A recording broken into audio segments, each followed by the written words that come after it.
Assalamualaikum warahmatullahi wabarakatuh. Salam sehat kawan Diska. Kita berjumpa kembali dalam info sehat seputar informasi kesehatan bersama kawan Diska. Bagaimana kabarnya hari ini kawan? Semoga selalu diberi kesehatan, keselamatan dan rezeki yang berkah barokah bagi kawan Diska dan keluarga.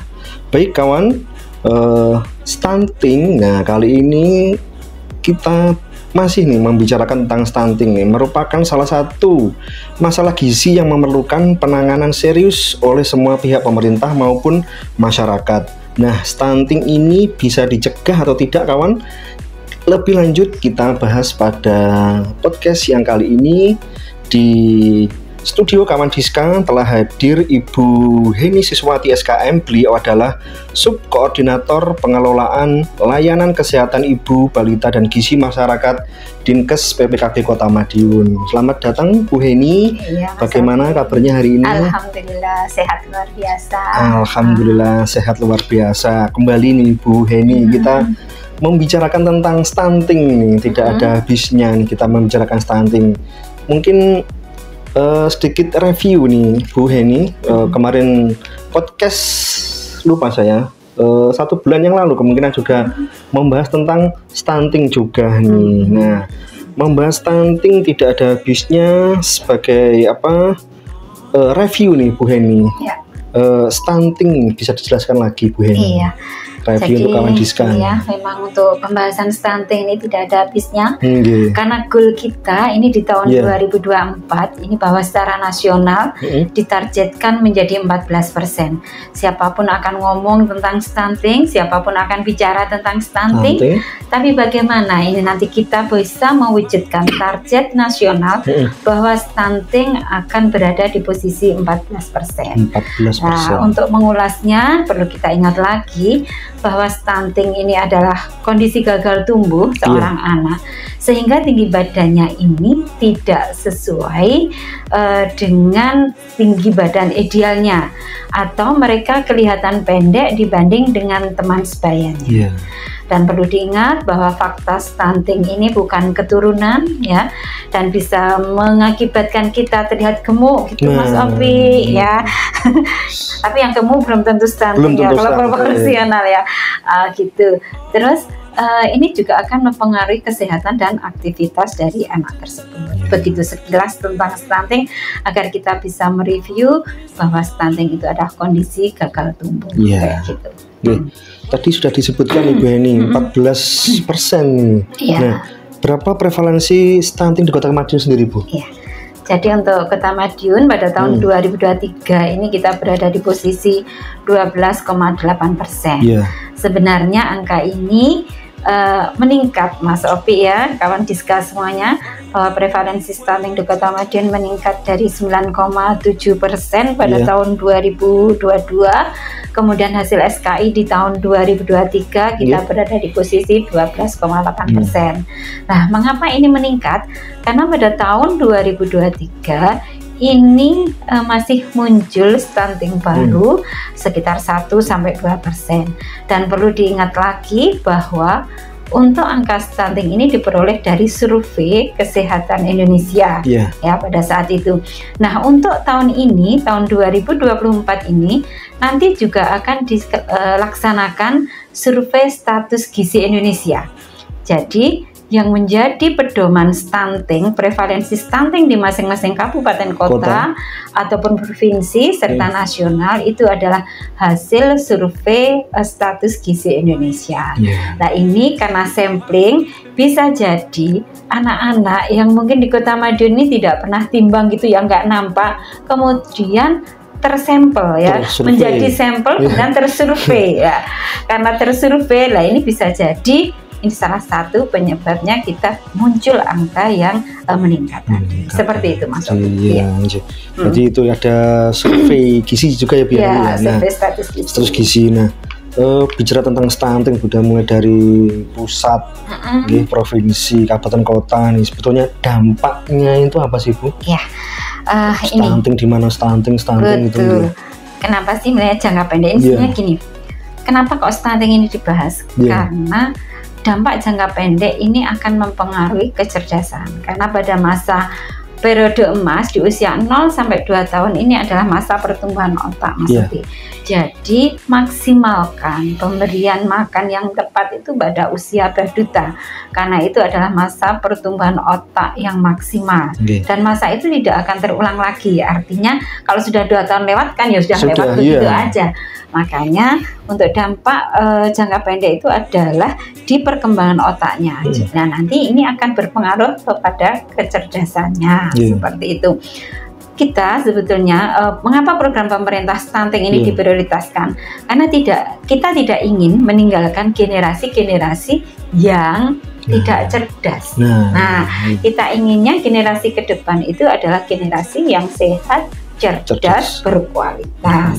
Upayanya seperti apa? Ayo kita turunkan stunting ini, karena di masa pertumbuhan agar anak-anak tidak stunting ini berada di usia balita dan khususnya di usia baduta di bawah 2 tahun. Sedangkan jangka panjang karena tadi mempengaruhi kecerdasan, otomatis nanti akan muncul SDM-nya ini bukan SDM yang unggul seperti itu ya.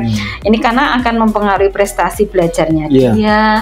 Kemudian dengan adanya stunting, pertumbuhan tidak optimal ini nanti juga akan berisiko terhadap penyakit-penyakit tidak menular, misalkan ada diabetes, jantung dan sebagainya. Begitu. Makanya pemerintah selalu berupaya bagaimana bisa menurunkan prevalensi stunting yang ada di Indonesia khususnya dan yang ada di Kota Madiun. Ayo kita bersama-sama bisa menurunkan stunting, karena kita tidak ingin meninggalkan generasi yang tidak cerdas. Itu dia, Bu. Baik, Bu. Terus apa? Tadi kan sudah dampaknya ya, Bu ya. Mungkin pencegahan nih kalau dari pemerintah atau lewat dinas kesehatan, nah itu kan mungkin ada pencegahannya, Bu. Mungkin untuk ibu hamil atau calon pengantin nih, nah bisa disampaikan ya, Bu, untuk pencegahannya. Jadi, kan mumpung masih ada waktu. Betul. Jadi sebenarnya waktu selalu ada kalau kita mau, gitu ya. Waktu itu selalu ada kalau kita mau, ya. Jadi untuk pencegahan stunting nanti kita tidak akan berhenti di tahun 2024. Misalkan nanti gini, Kota Madiun ini posisi sekarang sudah di bawah 14%. Sebenarnya kita berhenti untuk mencegah stunting, tidak seperti itu. Karena pencegahan dan penanganan itu akan selalu kita laksanakan di setiap tahunnya. Banyak terobosan bagaimana kita bisa mencegah stunting. Kalau di materi saya yang kali ini adalah yang ingin saya kupas adalah cegah stunting dengan 4T dan 1P. Nah, 4T ini yang pertama adalah tidak terlalu muda menikahnya. Kemudian yang kedua, tidak terlalu tua hamilnya. Kemudian T yang ketiga, itu tidak terlalu banyak anak. Kemudian T yang keempat, tidak terlalu sering melahirkan. Dan 1P-nya adalah penuhi gizi anak. Begitu, Mas Opi. Jadi ada 4T, 1P. Karena memang banyak sekali upaya yang bisa dilakukan untuk mencegah stunting.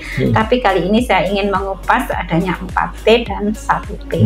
Menarik nih, kawan Diska. Terutama saya juga penasaran nih. Karena masih usia produktif, Bu Heni.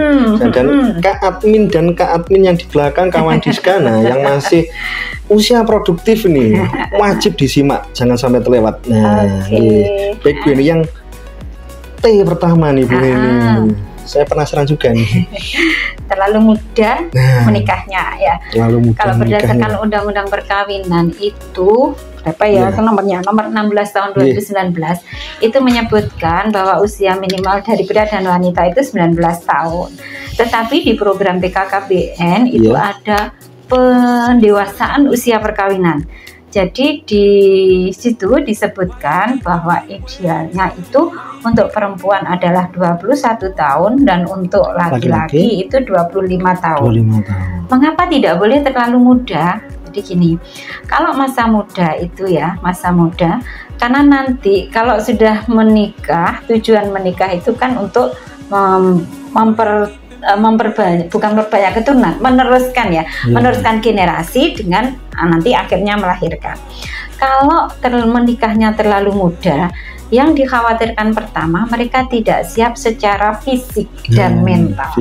Ya, kalau dari sisi kesehatan, kalau kurang dari 20 tahun itu memang organ reproduksinya kurang maksimal. Dan terlebih lagi, mengapa ada penundaan usia perkawinan, pendewasaan usia perkawinan? Itu memberi kesempatan kepada generasi muda untuk berkreasi.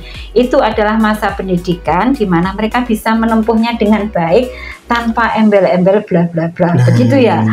Kalau nanti married by accident, nah ini wow, ini nanti secara mental pasti tidak siap, Mas Opi. Gitu. Makanya pernikahan itu juga perlu direncanakan seperti itu ya.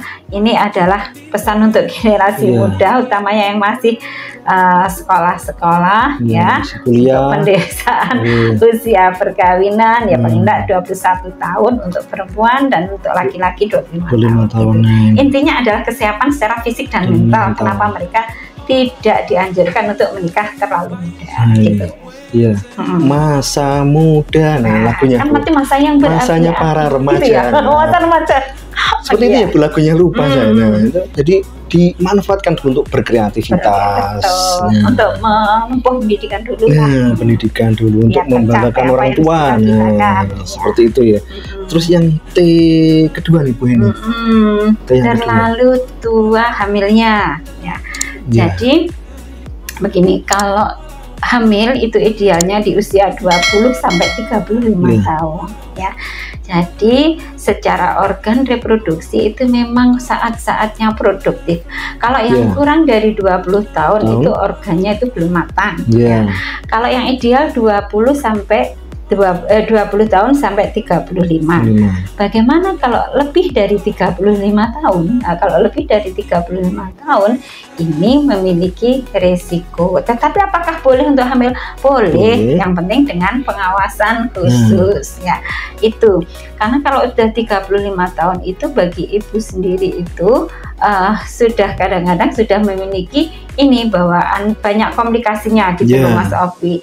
Ya ada hipertensinya, ada diabetesnya dan sebagainya, itu yang dikhawatirkan. Tetapi apakah boleh? Boleh, tetapi dengan pengawasan seperti itu. Kalau hamilnya, kalau menikahnya itu kurang dari 20 ya, karena kayaknya jarang ya, jangan sampai ya.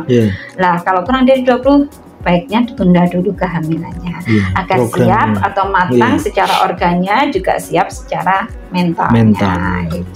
Itu adalah T kedua yang bisa ditempuh, bagaimana agar nanti tidak melahirkan bayi yang prematur atau yang berat badannya lahir rendah, sehingga ini merupakan cikal bakal munculnya stunting.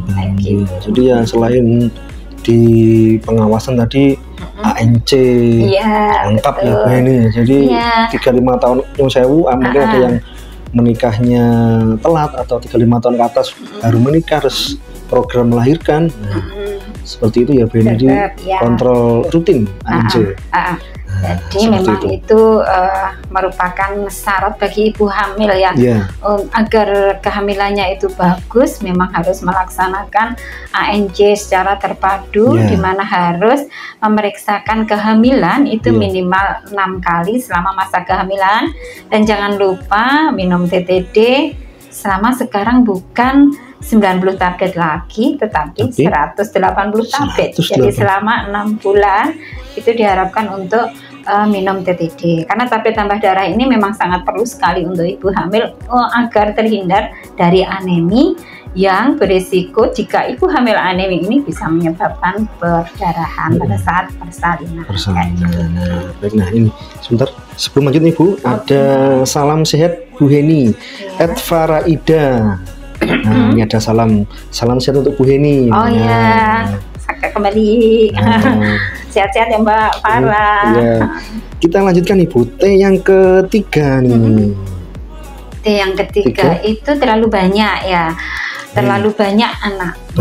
Banyak rezeki kalau dulu. Kalau dulu banyak anak, banyak rezeki.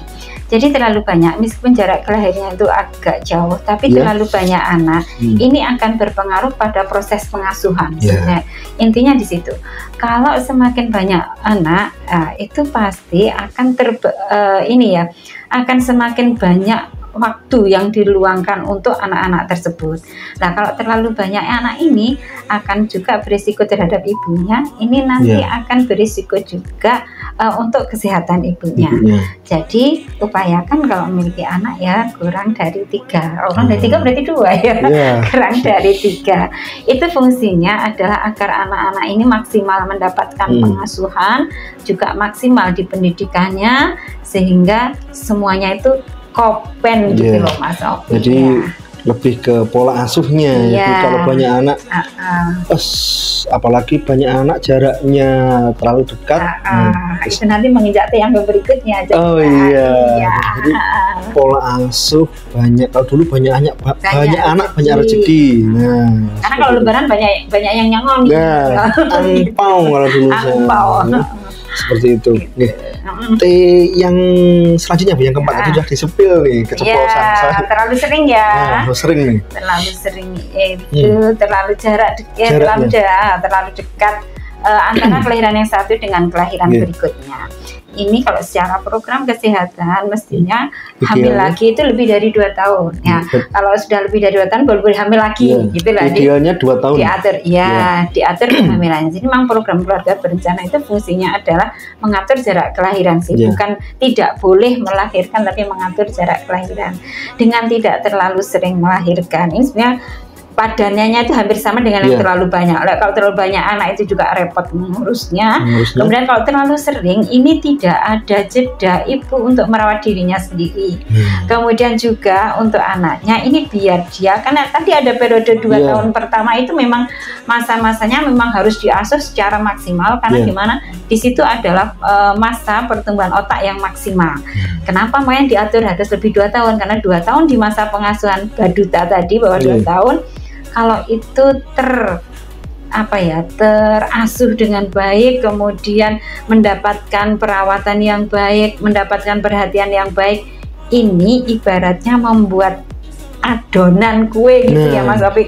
Itu 5 menit pertama itu menentukan nanti mengembang atau tidak kayak gitu loh. Nah itu sama kalau 2 tahun pertama itu adalah maksimalnya kita memberi pengasuhan dan perawatan betul-betul dirawat dengan dengan baik sehingga nanti akan tumbuhnya ke sana ya. Di atas 2 tahun itu 3 sampai 5 tahun di masa balita ini berada di posisi yang baik. Benar. Jadi seperti itu ya kawan Diska, 4T. Nah, apalagi nih calon pengantin, yang masih muda, remaja, nah ini wajib disimak nih. Terus tadi 4T-nya sampun Ibu ini yang 1P-nya nih. Penuhi gizi anak. 1P itu penuhi gizi anak. Jadi setiap anak itu berhak untuk tumbuh secara sehat. Untuk itu ada standar emas makanan yang perlu diberikan kepada anak. Itu ada 4 juga Mas Sofi, standar emasnya. Yang namanya standar emas kan bagus ya. Yang pertama itu lakukan IMD ya, berarti inisiasi menyusui dini begitu anak tersebut lahir. Ini sudah menjadi program pemerintah ya. Bahkan ada peraturan pemerintah tentang ASI eksklusif ya, itu sudah diatur. Begitu anak lahir beri IMD, inisiasi menyusui dini. Ya, jadi selama 1 jam pertama itu ya, biarkan anak berada di dada ibu, kemudian mencari putingnya. Nah, itu adalah naluri anak, kontaknya anak dengan ibu untuk pertama kali itu akan membangun kasih sayang. Kemudian yang kedua, ini adalah berikan ASI eksklusif. Jadi hanya ASI saja tanpa tambahan makanan apapun mulai anak lahir 0 sampai 6 bulan. Ini cukup dengan ASI saja. Apakah ASI cukup untuk tumbuh dan kembang? Sudah, karena ASI itu tiap jamnya, tiap harinya itu mengikuti kebutuhan bayi. Ya, kalau ada ibu-ibu yang bermasalah dalam pemberian ASI, silahkan konsultasikan dengan petugas kesehatan. Karena saya yakin setiap makhluk yang diciptakan itu pasti akan diberikan rezekinya. Itu rezeki pertama. Makanan pertama apa yang baik untuk bayi adalah ASI. Itu. Kemudian yang ketiga adalah berikan MPASI pada saat anak sudah berusia 6 bulan. Jadi kalau sudah 6 bulan, berikan makanan pendamping ASI. Namanya pendamping berarti ASI nggak boleh ditinggalkan ya. Berikan MPASI pada saat anak 6 bulan dan teruskan menyusui sampai 2 tahun. 2 tahun. Nah, jadi standar emasnya itu IMD, ASI eksklusif sampai 6 bulan. Setelah 6 bulan berikan makanan pendamping ASI, kemudian susui terus anak sampai 2 tahun. 2 tahun. Nah, di makanan pendamping ASI ini orang tua juga harus memperhatikan usianya berapa, kemudian frekuensi yang harus diberikan, teksturnya bagaimana. Kalau anak udah oleh 6 bulan itu awalnya masih makanan lemah dulu, kemudian cincang, kemudian ke makanan dewasa. Nah, setelah tekstur, berikan variasi yang baik untuk anak sehingga anak itu seneng. Karena kadang-kadang anak itu kalau udah waktunya makan itu malah gimana gitu ya, nggak seneng waktunya makan. Nah, ini sebagai orang tua atau sebagai ibu harus bisa memvariasi makanan bagaimana anak tersebut itu suka. Bahkan waktu makan itu waktu yang dinanti, itu loh yang dipingini orang tua itu seperti itu. Makanya jangan berikan minuman atau jangan berikan ASI secara penuh kalau sudah waktunya makan. Jadi makan ini pun juga perlu belajar, Mas Okti. Makanan yang diberikan pada saat makanan pendamping ASI ini dibuat itu juga harus mengandung bahan makanan pokok, protein hewani, protein nabati, vitamin dan mineral.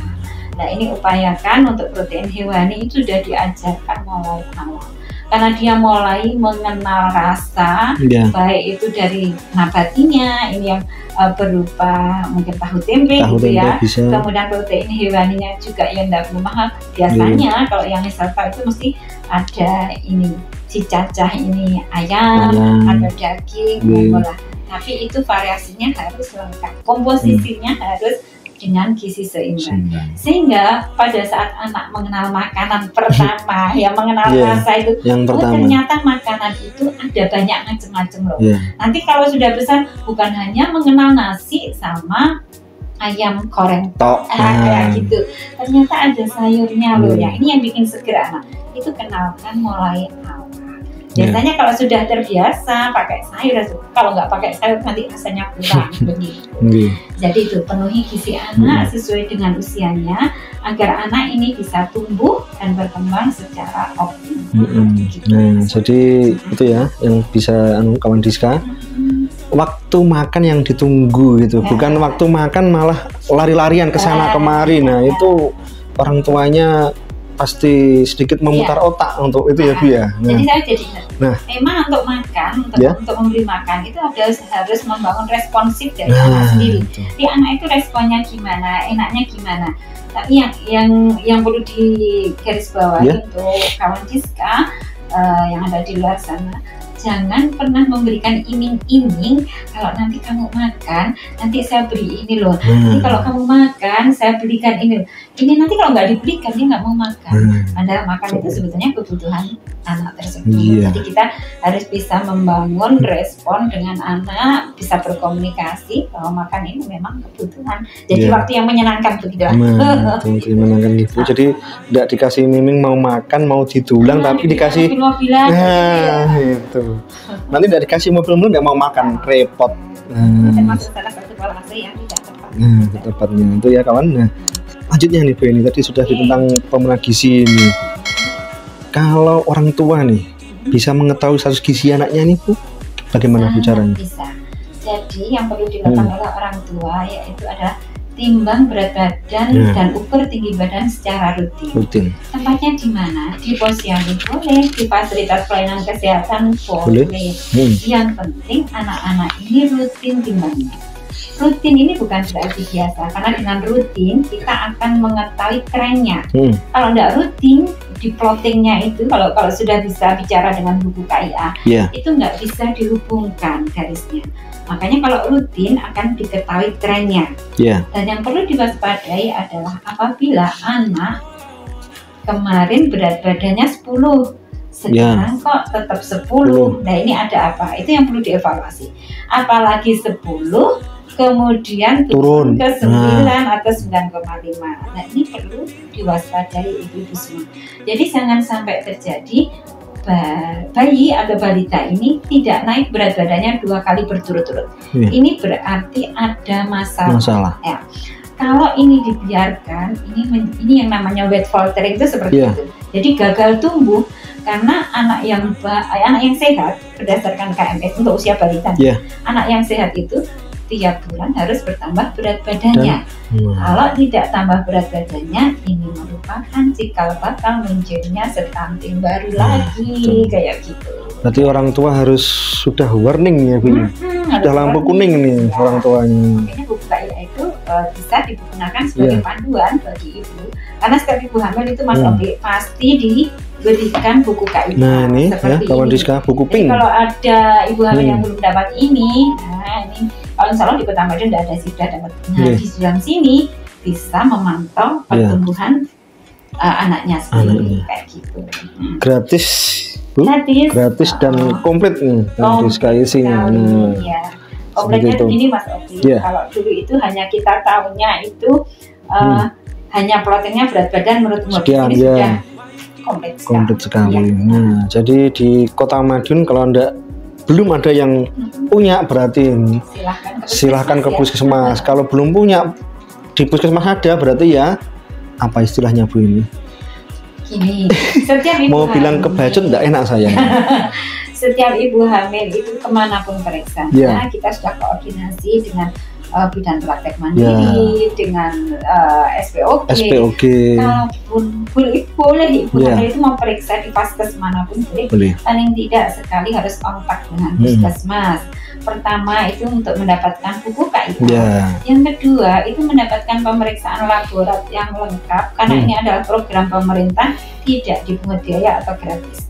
Jadi ada triple eliminasi di sana. Ada pemeriksaan laborat di mana ibu hamil itu diperiksa untuk dia itu diabetes atau tidak, pakai HbSAg, sifilis atau tidak, sama HIV. Gratis Mas Obi. Iya.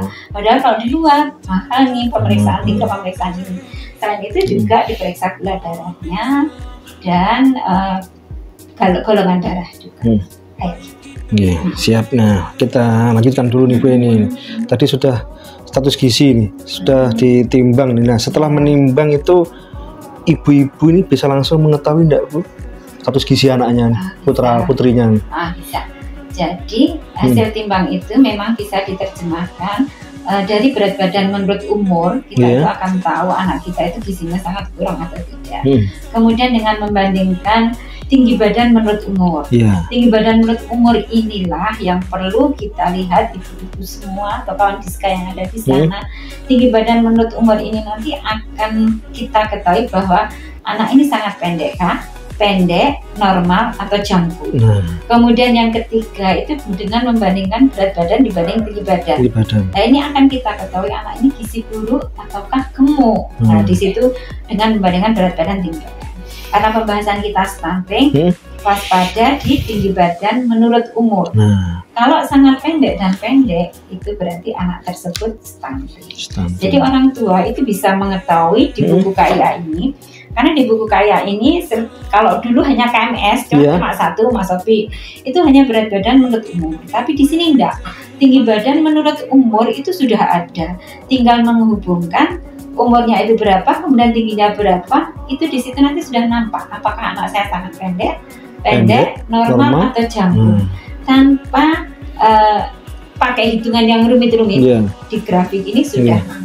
Jadi tanpa rumus ya Bu? Tanpa rumus itu orang tua. Jadi memang itu buku KIA itu sebagai deteksi dini awal untuk anaknya. Dan memang harus care untuk baca buku KIA adalah ibu atau pengasuhnya. Monggo silakan, tapi pelajari di situ sudah ada. Nah, jadi sangat bermanfaat ya kawan Diska, terutama ibu-ibu nih yang belum kagungan atau belum punya buku pink nih, buku KMS nih, segera minta ke puskesmas nih, kontak pertama dengan fasilitas pelayanan kesehatan nih. Nah lanjut Bu ini, setelah mengetahui status gizi anaknya nih, nah misalkan tadi pendek, sangat pendek, normal, jangkung, nah ini apa yang perlu dilakukan Ibu? Nah ini gini ya, kalau sudah tanya anakku, anakku ternyata ini sangat pendek misalnya. Nah, apa yang perlu dikejar dengan memberikan makanan yang baik, pola makan. Jadi kalau saya asumsikan tidak hanya bahas pendek, kalau misalkan anak ini berada di yang bagus dulu deh, yang normal dulu. Oh, anak saya ternyata normal nih, berat badannya normal, tinggi badannya normal. Apa yang perlu dilakukan orang tua? Pertahankan cara memberikan makan tersebut, tetapi tetap dipantau dengan timbang badan secara rutin. Di posyandu atau di vaskes. Karena masalah gizi, baik itu nanti menjadi gizi kurang atau gizi buruk atau stunting, itu sebetulnya berawal dari posisi normal tadi. Nah, posisi normal tapi terabaikan, posisi normal tapi tidak mendapat perawatan yang benar. Ini nanti terlena, bisa jadi tadi bed faltering, ya karena kan baru sekali ini nggak naik berat badannya, nggak apa-apa deh. Nanti ternyata di timbangan kedua juga nggak naik lagi, padahal ini nggak naik pertama saja itu sudah menjadi perhatian khusus. Itu untuk yang normal. Terus bagaimana untuk yang gizinya kurang? Kemudian ini yang agak turun sedikit ya dari posisi normal. Bagaimana yang gizinya kurang atau bagaimana yang nanti yang pendek atau stunting? Perbaiki pola makannya. Seperti apa memperbaiki pola makan itu? Ini di buku kaya juga ada untuk kecukupan gizi masing-masing anak, kayak gitu ya. Silahkan, karena di sini nanti ada cara membuatnya juga, jadi saya tidak jelaskan di situ. Selain itu, untuk pemerintah Kota Madiun, untuk anak-anak yang gizi kurang ataupun gizi buruk ataupun stunting ini mendapat perhatian khusus dengan adanya pemberian makanan tambahan berupa susu. Itu ya, dan vitamin ini silahkan dimanfaatkan dengan baik. Bagi mereka yang mempunyai ini, silahkan konsumsi sesuai dosisnya atau anjuran minumnya biar maksimal hasilnya. Kemudian satu lagi, bagaimana kalau anak gizi buruk? Kalau anak saya gizi buruk, ataupun seorang kader yang menemui gizi buruk, silahkan rujuk ke puskesmas, kemudian nanti ke rumah sakit biar mendapatkan tata laksana yang tepat untuk gizi buruk. Nah, satu lagi masalah gizi, misalnya kalau ditemui ini anaknya gemuk atau obesitas, ini bukannya lemu yang ginuk-ginuk menyenangkan loh ya. Jadi kalau yang gemuk, anak yang gemuk ini juga perlu mendapat perhatian khusus. Kalau udah gemuk itu biasanya kalau dikasih makan jatah makan itu udah segini, kalau nggak segitu dia nggak kenyang. Udah nggak kenyang. Nah, untuk untuk ibu-ibu yang memiliki anak-anak dengan risiko gizi lebih, bahkan obesitas, ini perlu memperbaiki pola makan ya. Jadi turunkan kadar atau takaran makannya dan tambah dengan aktivitas fisik anak tersebut sehingga balance gitu ya, tidak terlalu gemuk. Nah, apalagi dengan lifestyle yang sekarang yang sekarang gadget. Pokoknya duduk, makan, diem, tidur lah. Ini kalau tidak diimbangi dengan aktivitas fisik yang baik pasti muncul kegemaran. Jadi gini Mas Abi, tidak ada orang bilang, lu aku kok tiba-tiba gemuk. Nggak ada, pasti berproses itu ya. Cuma menumpuk menumpuknya itu bertahap, tidak tiba-tiba tahu-tahu gede gitu ya. Mungkin saya juga akan kayak gitu. Wah, ini kalau nggak dipertahankan, nggak dijaga, ini akan jadi kegemukan. Balita pun juga seperti itu. Karena balita yang sehat adalah bukan balita yang gemuk, tetapi balita dengan berat badan normal. Nah, kalau gemuk nanti berisiko lagi. Berisiko yang lainnya juga. Nah, seperti itu. Ada pertanyaan Kak Admin? Nggak ada. Nah, terakhir nih Bu Heni, karena tidak ada pertanyaan nih, kesimpulan dan pesannya nih untuk kawan Diska di rumah nih, khususnya ibu-ibu nih. Atau calon pengantin juga nih khusus. Banyak sekali ya, untuk calon pengantin dulu berarti ya. Untuk calon pengantin dulu, mungkin di luar sana juga ada calon pengantin ya, untuk kawan Diska. Atau mungkin ya di depan juga calon pengantin. Kak Admin kawan Diska. Untuk calon pengantin ini perlu menyiapkan diri ya, kesiapan fisik mental. Kemudian ada memang screening ya untuk calon pengantin ini sebelum menjadi pengantin itu sudah ada pemeriksaan di puskesmas ya, sudah ada pemeriksaan di puskesmas itu apakah calon pengantin ini anemia atau tidak, ini diperiksa habisnya. kemudian cek atau tidak, diperiksa lingkar lengan kirinya. Gunanya apa? Karena calon pengantin, utamanya wanita, ini nanti akan menjadi calon ibu, kayak gitu. Jadi mulai calon pengantin sudah kita persiapkan, karena masa pengantin kemudian hamil itu biasanya deket sekali Mas. Iya, cepet banget ya. Apalagi kalau just gitu ya, langsung satset gitu sudah hamil, makanya ada screening untuk pengantin ya, termasuk di dalamnya ada pemeriksaan laboratorium yang lain, dan untuk calon pengantin juga diberikan catatan juga. Kemudian pesan untuk ibu-ibu yang memiliki balita, timbangkan bayi dan balitanya di posyandu. Manfaatkan posyandu yang ada di Kota Madiun. Kita punya 270 posyandu, dan sekarang ada gerakan intervensi serentak ya, di mana intervensi ini menunjukkan bagaimana kegiatan penimbangan ini dilakukan secara masif ya, secara besar-besaran. Kemudian di sana juga untuk intervensi serentak ini harapannya semua mulai siklus hidup itu terpantau berat badan maupun tinggi badannya. Satu pesan lagi bahwa stunting itu bisa dicegah dengan 4T tadi: tidak terlalu muda menikahnya, tidak terlalu tua hamilnya, tidak terlalu banyak anak, kemudian tidak terlalu sering melahirkan, dan satu lagi untuk 1P, penuhi gizi anak, karena itu merupakan hak anak. Dan untuk jargonnya stunting, pencegahan stunting itu cukupi gizi, lengkapi imunisasi, perbaiki sanitasi. Baik, terima kasih Bu Heni. Nah, atas waktunya, kehadirannya, dan pesannya sangat banyak sekali nih. Nanti kalau kawan Diska lupa bisa disimak di channel YouTube-nya kawan Diska. Baik Bu Heni, salam sehat untuk Bu Heni dan keluarga. Terima kasih atas kehadirannya. Kita berjumpa di episode kawan Diska selanjutnya, tentunya dengan topik perbincangan yang menarik selanjutnya. Baik kawan, terima kasih sudah menyimak info sehat seputar informasi kesehatan bersama kawan Diska. Ayu Ting Ting rambutnya keriting, cegah stunting itu penting. Ayu Ting Ting rambutnya lurus, cegah stunting itu harus. Terima kasih, salam sehat kawan Diska. Wassalamualaikum warahmatullahi wabarakatuh.